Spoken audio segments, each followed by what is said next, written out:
நம்ம கிட்ட வந்திருக்க வண்டி பாத்தீங்கன்னா வேகனாரு as usual சம்மர்ன்றதுனால ஒரு ஏசி கம்ப்ளைண்ட் தான். ஸோ இந்த வாட்டி வந்து நம்ம என்ன பார்க்க போறோம்னா கார் ஏசில வந்துட்டு என்னென்ன முக்கியமான பார்ட் என்னென்ன இருக்குன்றத பார்க்க போறோம். கார் ஏசியை பொறுத்தவரைக்கும் HVAC யூனிட்னு சொல்லுவோம். ஸோ HVACன்றது ஹீட் வென்டிலேஷன் ஏர் கண்டிஷனிங்.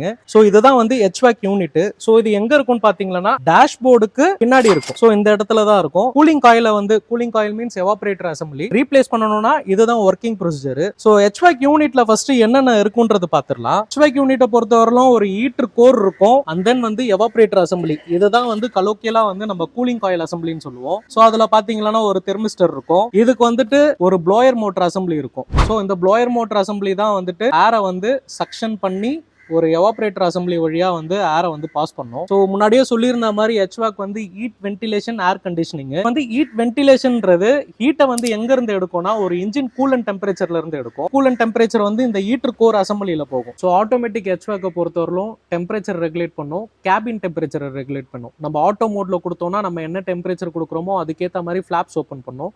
இது வந்து மேனுவல் டைப்பு. இந்த மேனுவல் டைப்பை பொறுத்தவரைக்கும் இது வந்து எல்லாமே வந்து ஒரு சின்ன கேபிள் மாதிரி இருக்கும். ஒரு நாப்ல வந்து டர்ன் பண்ணி கொடுக்குறப்ப இந்த கேபிள் வந்து ரொட்டேட் பண்ணி கொடுக்கும்.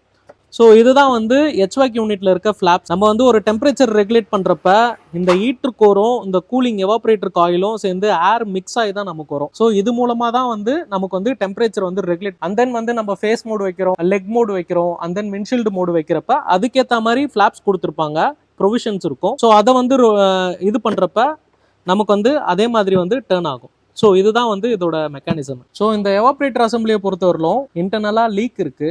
ஸோ லாஸ்ட் வீடியோவில் சொல்லியிருந்த மாதிரி தான் டைம் டு டைம் வந்து ஏசி கேபின் ஃபில்டரை வந்து சேஞ்ச் பண்ணோம். அண்ட் தென் வந்து இன்டர்னலாக கேபின்ல இருக்க ஃப்ளோரில் இருக்க ஏதாவது கண்டாமினேட் ஏதாவது டஸ்ட்டு அது இதுன்னு இருந்தனா ப்ரியாடிக்காக வந்து க்ளீன் பண்ணணும்.